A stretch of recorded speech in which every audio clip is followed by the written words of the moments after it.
آخر کار امام مسجد صاحب نے اپنی تنخواہ کے بڑھانے کا مطالبہ کر ہی دیا، کیونکہ سال بیت چکا تھا اور دن بہ دن مہنگائی بڑھتی جا رہی تھی۔ امام مسجد صاحب نے مسجد کے صدر صاحب کے پاس آ کر کہا جی میری آپ تنخواہ بڑھا دیں۔ جیسے ہی مسجد کے امام صاحب نے مطالبہ کیا تو جو صدر صاحب تھے ان کے ذہن میں مختلف خیالات اور مختلف باتیں آنے لگ پڑی۔ انہوں نے یہ سوچنا شروع کر دیا کہ ہمارا مسجد کا جو امام ہے نا جی یہ دنیا دار ہو گیا ہے، کس طرح کی باتیں کرنے لگ گیا، اپنی تنخواہ کے بڑھانے کا مطالبہ کرنے لگ پڑا ہے۔ پھر کیا ہوا، آہستہ آہستہ روک ٹوک شروع ہو گئی، امام مسجد اور صدر کے درمیان ان بن ہونا شروع ہو گئی۔ پھر وہ جو کہا تھا نا کہ پیچھے اس امام کے، اب اس کا مطلب یہ ہو گیا کہ پیچھے پہ جو اس امام دے، کہ امام جاتا کہاں ہے، امام آتا کہاں سے ہے، اس کے پاس موبائل کون سا ہے، یہ موٹر سائیکل بہت تیز چلاتا ہے، اور اس کے پاس تو نوجوان لڑکے آ کر بیٹھتے ہیں۔ یعنی طرح طرح سے امام مسجد کے بارے میں مختلف بدگمانیاں شروع ہو گئی۔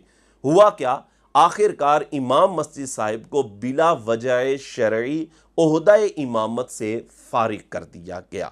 اب کہنے کا مقصد صرف یہ ہے کہ امام کو بلا وجہ شرعی عہدہ امامت سے فارغ کر دینا یہ کیا ہے؟ امام مسجد صاحب کو عہدہ امامت سے بلا وجہ شرعی فارغ کر دینا یہ ناجائز ہے۔ فقہا یہاں تک لکھتے ہیں کہ اگر امام صحیح العقیدہ ہے، یعنی اس کا عقیدہ بالکل درست ہے،